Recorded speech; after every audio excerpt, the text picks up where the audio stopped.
Hello, and welcome back to the Alpha Male Podcast, the podcast where we speak the truth. We refuse to accept the lies about toxic masculinity and all the garbage that today's culture spews out. We're not afraid to be what we're created to be, made in the image of God, strong, dominant alpha males. Today's subject, an important one, and a request from one of the patrons, P. Baker. Appreciate the suggestion. It is a good topic and very important. I'll plug in the bio. If you want to skip it, you can skip around 3 minutes and 45 seconds in. It's about 7 fast forward clicks if you're listening on iTunes. Before you go ahead and hit that fast forward, don't forget to like, subscribe, leave a review of the podcast. Check out goodshepherdtraining.com. First and foremost, I am a servant of God, preacher, a fisher of men. God is number one in my life, and everything that I do in this podcast is no different, and I don't apologize for that. A little bit about me in the background. I grew up, I guess what you would consider a heathen. Didn't grow up a Christian, but I grew up in the southeastern United States, what most would consider very poor. Hunting and fishing and shooting. Joined the Marine Corps at 17, did a couple of combat tours in Iraq. After my combat tours in Iraq, I was an urban warfare instructor for the United States Marine Corps under Mojave Viper. I also served in law enforcement for several years in LAPD. I worked patrol assignments and more specialized assignments, where by God's grace, He got me through some nasty places in this world of war zones and some of the nastiest streets in the country. Not because I am better, because God chose to have mercy on me and had a purpose for me, and I'm thankful for that. After my time in law enforcement, I was a private contractor for federal government, for a 3-letter government agency I won't specify, doing private contracting work. I'm very much involved in guns and gunfighting.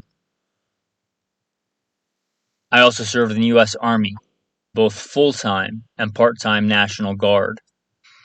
I should say my primary MOS is in both branches of the military or infantry, as of one sort or another.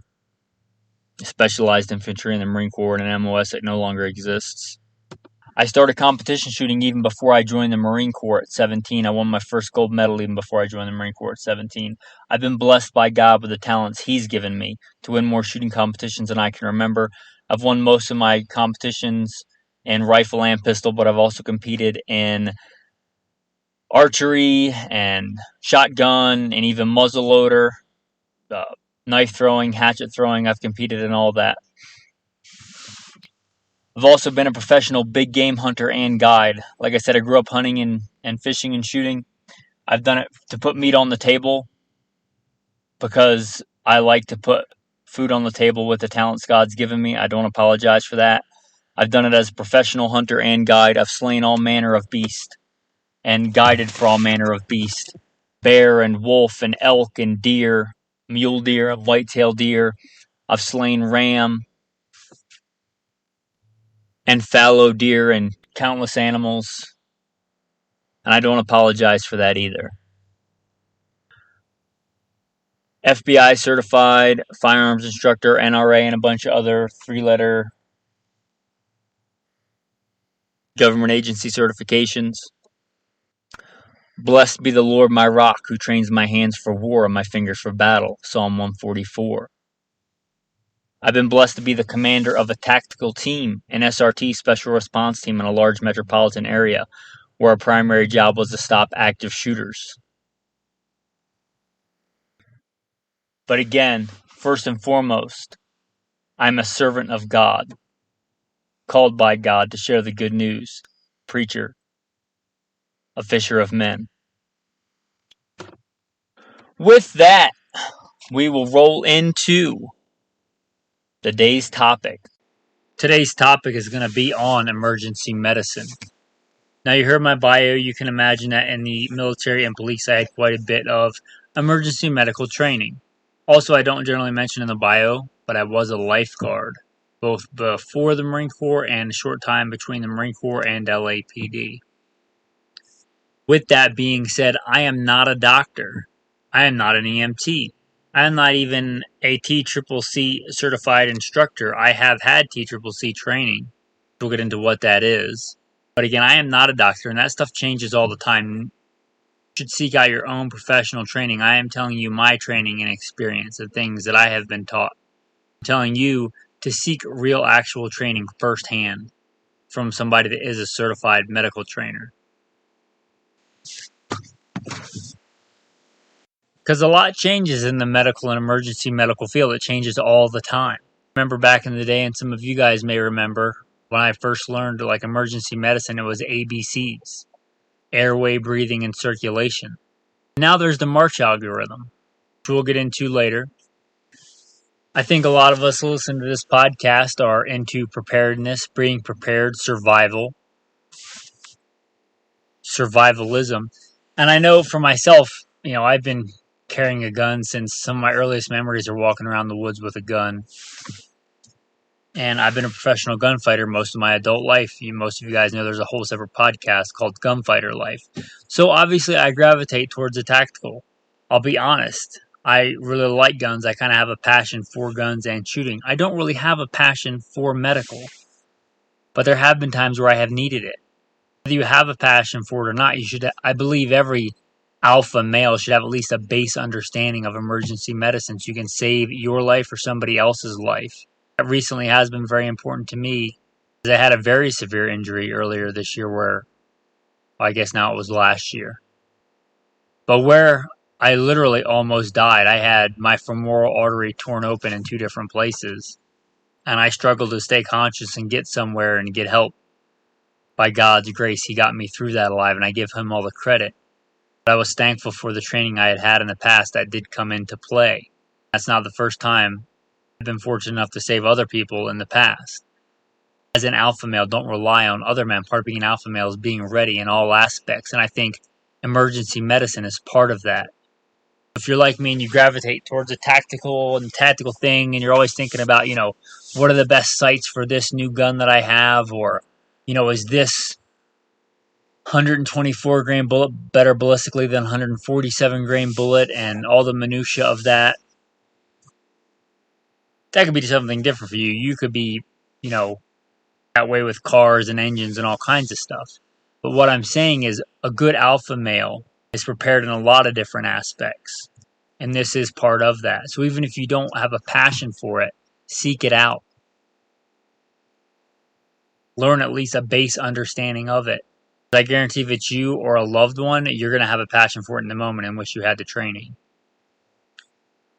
I'll start off with what I learned way back, when I was a lifeguard. Survey the scene. That comes first. Survey the scene. This comes into play as a lifeguard. It comes into play on a vehicle accident. It definitely came into play when I was the commander of a tactical team to stop active shooters. It was really hard for my guys. It was one of the hardest things to train out of them in our scenario training, on our force-on-force training. With simunition rounds, we're actually getting shot and it hurts. We would do scenarios where our men or little children or women have as actors would be screaming and screaming for help. Our guys naturally would stop and try and help them, bandage them up, put tourniquets on. But, that was not our job. Our job was to stop an active shooter. We were an active shooter response team, an SRT team. If there's an active shooter, there was in our city that killed 50-something people, and we stop every time we see somebody that needs medical assistance, how many more people is that guy going to kill while we're trying to save 1 or 2 other people? Our job is to stop the threat first. Like I said, it's very hard to do sometimes. You have to weigh the pros and the cons. Sometimes it is as simple as, I may have put a tourniquet on 1 person, but in that process, 12 other people got shot because I was delayed in getting to where I needed to go, because that wasn't my primary mission. It may be equally hard for you. I'm not telling you every circumstance is different. If there's somebody with a life-threatening injury and you rush in and you get a life-threatening injury, have you helped anything or have you made it worse?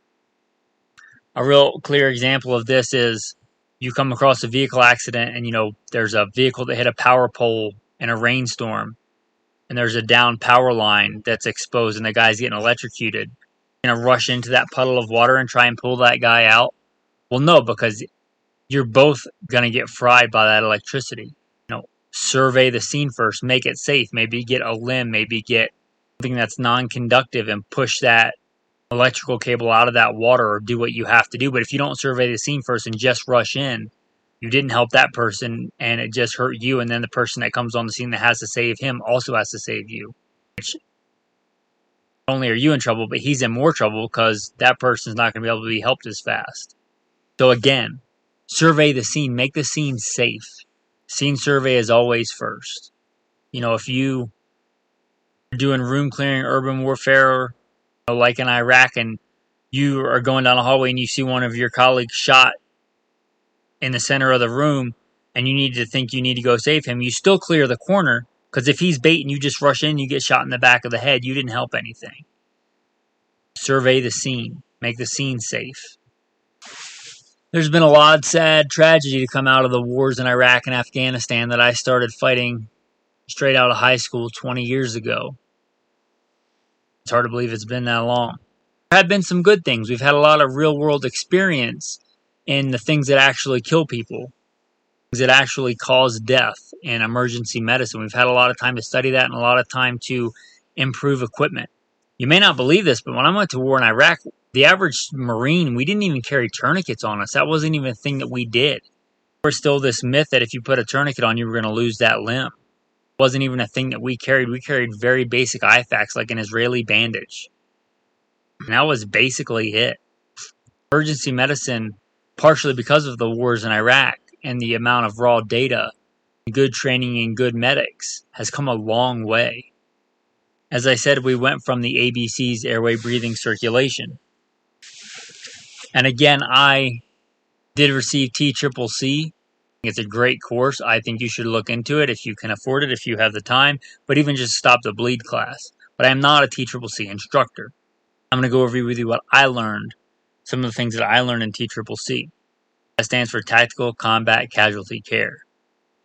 Again, I went from airway being the number one thing you checked, breathing, circulation, the number one thing being M in the March algorithm stands for, I think it actually stands for mass hemorrhage, but I always think of it as massive bleeding, like a massive amount of bleeding that you have to stop.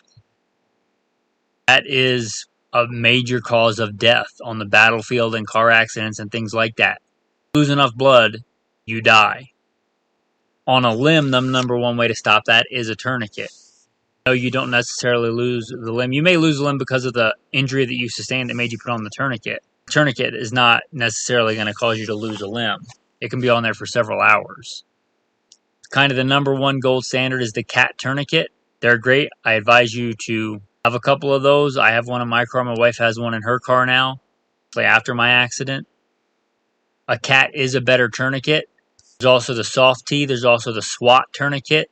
Getting into the ins and outs of those, I'm not a medical professional. There's also the rat tourniquet, which I will admit is not as good as the cat tourniquet for a lot of things. It is good in the fact that you can put it on infants and animals, which is not the case for the cat. But I would say it is not as good, especially for self-aid. Using on yourself, it does not have its own built-in windlass.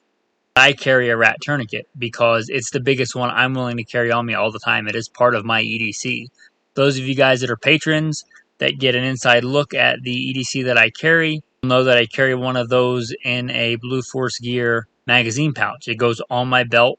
I usually carry a spare magazine. It goes right beside it. It really doesn't weigh a ton. It's small. Cat tourniquet is better, but I'm not going to carry it all the time. I don't walk around with cargo pants from day to day. Tourniquet, I'll secede, is better, but are you going to carry it with you all the time? If you are, that's great. If not, a rat tourniquet's certainly better, certainly way better for me than not having a tourniquet. And there's probably a dozen other tourniquets, but those are the big ones. The CAT, which is usually the gold standard, the rat, the soft T, the SWAT. And there's also improvised tourniquets. They're not as good as an actual tourniquet, but they work, trust me, I know firsthand. A belt and some kind of windlass, whether that's a spare magazine, whether that's an ice scraper for your car, whether that's a small dumbbell at the gym, something to crank that sucker down and stop the flow of blood. That's what a tourniquet is. Whatever kind it is, whatever it is, it's something you use to constrict your artery, your blood vessels, to stop the flow of blood so that you don't die. Your body needs a certain amount of blood. Once you go below that, you very quickly deteriorate. That's what a tourniquet does. A tourniquet, again, is how generally we stop massive bleeding in an extremity. Obviously, you can't put a tourniquet on your neck or on your torso or things like that. You're going to have things like quick clot, pressure bandages, and chest seals. Really can't get into all that on this podcast. You really need a visual. You really need to get training, actually. But if not training, at least watch some videos. This is an audio format, and some things aren't great in audio. But a chest seal, like a sucking chest wound, getting shot in the chest. I hope all you alpha males are carrying guns from day to day. If so, you ought to know how to deal with getting shot in a limb, getting shot in a chest, in a torso. That's obviously a very real thing. Chest seals, pressure bandages, quick clot, stop bleeding on things other than extremities, for something that doesn't require a tourniquet, like a large gash or something. Airway, the classic Heimlich maneuver, the classic finger sweep, somebody's choking on something. Obviously, people need to breathe to live.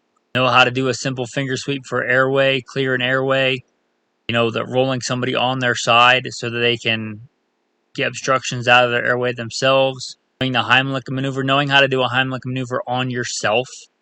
If you're somewhere and there's nobody else around, can you clear your own airway? Obviously, breathing is important. I should cover, if you're going to learn that, learn how to also do a Heimlich on a baby, on a small child. I feel pretty bad if you touted yourself to be an alpha male and you didn't even know how to do CPR on a choking infant. So I'd encourage you to know how to do that. CPR cert is not hard to obtain. The R in the March algorithm gets into respiration. That's where you're going to our occlusive dressings, our sucking chest wounds, our putting on a one-way ventilation for a sucking chest wound. That really goes beyond the scope of today. I'm not at all going to try and teach you how to do that. I just would encourage you to learn how to do that and know how to do that. Circulation, that's the C in the March algorithm. Doing stuff like the pulse once you get the massive bleeding down, other types of smaller wounds and bleeding. And the last one, the H, a lot of people don't think of this, especially in warm climates, but hypothermia. If you don't know, if you lose blood, you can very easily go into hypothermia even at normal room temperatures. You don't have to be in 30 degrees. The more blood you lose, the easier it is to go into hypothermia. I can say from experience as somebody that's lost a massive amount of blood, you get real cold real quick. Miserably cold, uncontrollably cold. We talked about tourniquet, survival blankets are cheap and they're light. They don't take up a lot of room. I think you ought to have a couple of those.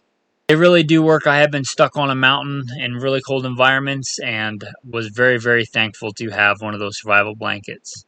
They're not by any means the equivalent of a tent or a shelter or a sleeping bag, but they can certainly do a lot for the weight that they provide. A lot of good medical kits have those in there. But just knowing that if somebody's lost blood or somebody is in trauma, that you need to put a coat on them or you put your jacket on them or put them somewhere warm. Obviously excluding a heat casualty. It amazes me with the stuff that kids learn in school. I might go off on a little tangent here, but the things they don't learn in school, like how to change a tire on a car, or, why doesn't every kid graduate with a basic CPR certificate, or why doesn't every kid get some kind of trauma medicine training? They'll put them through sex ed, but they won't teach them how to save a life. Seems a little weird to me. But you don't have any excuses. You're not a kid. You're an alpha male. So learn how to save a life. I hope that you never need it, but you may need it for yourself or somebody else. We talked a little bit about tourniquets. Talked a little bit about chest seals, pressure bandages. Kind of the classic one is an Israeli bandage. There are better things now. Not bad to have a couple Israeli bandages. They're super cheap. Knowing how to apply pressure with the bandage, though, is the basic rule of thumb for those things. Knowing how to pack a wound. That's something we didn't really learn, like I said, when I went to war in Iraq initially. It's very prevalent now, and it's part of TCCC, where they give you a fake leg and you have to it measures the pressure to make sure you can stop the bleeding, like pressing on an artery or vein and packing it. Learning how to pack a wound with gauze. Gauze is cheap. Gauze is easy to use. If you know how to pack a wound with strips of gauze, getting the bleeding stopped. Things like quick clot, things that stop the bleeding. There's just like powdered quick clot. There's all manner of things that do that. There's gauze with quick clot in it. And there's EMTs that know way more about this than me. One thing's better than another for this and for that. I would say know how to use a pressure dressing, know how to pack a wound. So you guys know, if you've listened a while, I encourage you to support the podcast because these are not free to produce on Patreon. There are two people on my Patreon. One is Viking Preparedness and one is Bear Independent. Bear Independent is kind of the owner and founder of Refuge Medical, who makes ifaks. I support his message. I don't agree with everything he says, but I, by and large, agree with his beliefs more than most. I think they generally align with the truth, with the Word of God. Anyway, check out Refuge Medical. Check out Bear Independent. If you're looking for ifaks, that's what sparked this episode, somebody asking about ifaks. Bear Independent Refuge Medical makes an IFAK. They make a lot of medical kits. The bare minimum, but the IFAK is kind of the standard. I'll read to you what's in their IFAK. Gen 7 cat tourniquet, hemostatic gauze, trauma shears, full-size twin pack hyphen chest seals, a nasopharyngeal airway, 6 emergency trauma dressings, a burn dressing, an abdominal pad. Actually, I think it says 3 abdominal pads. A triangle bandage. Now that's a classic we had way back in the Marine Corps and comes in handy for a lot of things. A triangle bandage, compressed gauze. Again, survival blanket. So I mean this kit was put together well. A survival blanket. 4x4 gauze, 2x2 gauze. There's 2 of each of those. 3-inch rolled gauze, which again we talked about you're going to use for packing wounds once you learn how to do that. Eye shield, iPad gauze, flat duct tape, and duct tape comes in handy for a lot of things, medical and otherwise. 1-inch medical tape, a pair of gloves, antiseptic towelettes. That really is a great kit, and that is far, far better than what I had going into war in the Marine Corps, which is scary. And I think it's far better than what Marines and Army are currently issued. It's a great kit. And I don't have any reason to recommend any other kits. I think that's probably as good or better than any out there. And I don't know that Bear Independent even knows who I am, but I'm going to recommend him. I think that's a great kit. Wish I had those going into Iraq. It seems very well thought out, and from the horrible medical situations I've had to deal with, I think that kit would have come in handy in a lot of them. And the last part, the gloves. Are kind of important. That's one thing every cop carries on him. You know, gloves, the kind of rule we learn in Teachable C, if it's wet and it's sticky and it's not yours, don't touch it. You know, it's good to want to help somebody, and I don't think it would stop me from helping somebody, but in large parts of populations, you know, hepatitis A, B, and C, those are a thing. A lot of other bloodborne pathogens are a thing. Obviously, if you're dealing with somebody with massive bleeding, that's a thing. And I guess we should cover at the end of this CPR. I assume everybody knows CPR, but I guess I shouldn't assume that. If you don't know CPR, learn CPR, get your CPR certificate. You know, stop the bleeding and keep somebody breathing. If you can keep them from bleeding out and keep them breathing until somebody with more training arrives, I would encourage that. Something that I like to have that is not mentioned here, and I can't actually recommend that you administer, but I'll say that professionals administer it, a massive dose of antibiotics quickly. I'm going to tell you how to get antibiotics. I would just tell you that look into it. Antibiotics are an important thing to have. Nowadays, if you go to an ambulance, they're probably going to give you a massive dose, but if you foresee a future where you might not be able to get to an ambulance or to a hospital, let's just say that historically, infection has killed a lot of people. So having antibiotics and knowing how to use them and writing the doses down maybe on the bottle might not be a bad idea. Oh, and my wife chimed in. They are not good forever. They do expire. Keep in mind, the expiration dates on there are arbitrary. They did tests in the Army where they tested their antibiotics after like several decades and they were mostly still good. They will lose a little bit of effectiveness. Better to have some than none, and you should replenish them from time to time. I really hope this has made you consider being more medically prepared and more medically trained. I'll admit that, like I said, it's not my passion. I probably should have some more medical equipment with all the tactical equipment that I have. All right, guys, with that, I'm going to say thanks for listening to this episode of the Alpha Male Podcast. Tactical tip of the day, if I haven't mentioned it before, as that alpha male, you should know your blood type. I would advise writing your blood type on your boots, on your shoes. You should wear something like shiny, black business dress shoes, but if you wear any kind of boots or tennis shoes or something, on the back of the shoe, write your blood type. You may know your blood type, but you may not be conscious. It was one of the few things I remembered when I finally got to medical care after my femoral artery was tore up in a couple places. I remember telling them my blood type and asking if it was okay if I lost consciousness. I was fighting hard to stay conscious, and as soon as they gave me the go-ahead, I passed out and don't remember anything until, quite a while later when they put some blood into me. But writing your blood type on your shoe, like I said, if you have any kind of shoe where you can write the blood type, your pants probably hang over it anyway, especially if it's boots or even sneakers. The back of your pants probably fall over there. And if not, is anybody really going to care that you write, A positive, that's my blood type, on the back of your tennis shoe? Having it on there really could help if, again, somebody comes across you and you're unconscious. Quick tactical tip, write your blood type on your shoe. You may want to write it on your belt. Certainly, I made my guys, it was our SOP that they would write it on their cummerbund, on their body armor. If you wear body armor or have body armor, write your blood type on the cummerbund of your body armor. If you do ever need that body armor, and you do get an injury that goes through or around or somewhere other than protected by your body armor, go to rip that thing off. At least they'll know their blood type, hopefully. That was kind of our SOP when I was a tactical commander. They had it on the cummerbund on their body armor, and they had it on their boot. With that, guys, like I said, I'm not a doctor, I'm not an EMT. Perhaps somebody in the audience would like to come on the Alpha Male podcast that knows more than me, that is like a certified instructor and do better at this. I don't pretend to be the best at everything. That's not what being an alpha male is.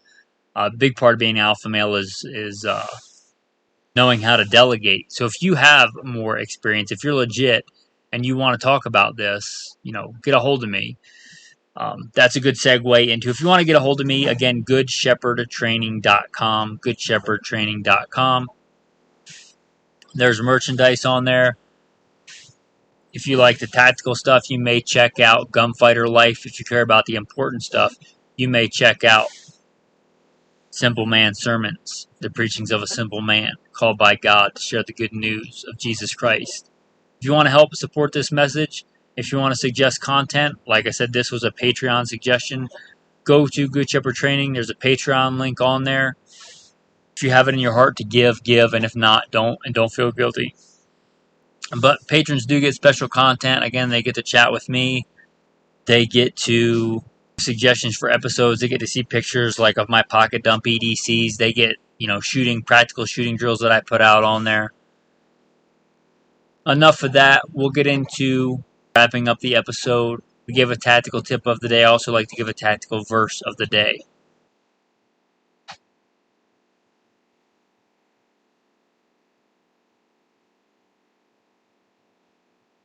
Something that dovetails well with today's episode. Do not spread slanderous gossip among your people. Do not stand idly by when your neighbor's life is threatened. I am the Lord. Leviticus 19. With that, men, get out there, be strong, prove yourself a man. Have a blessed day.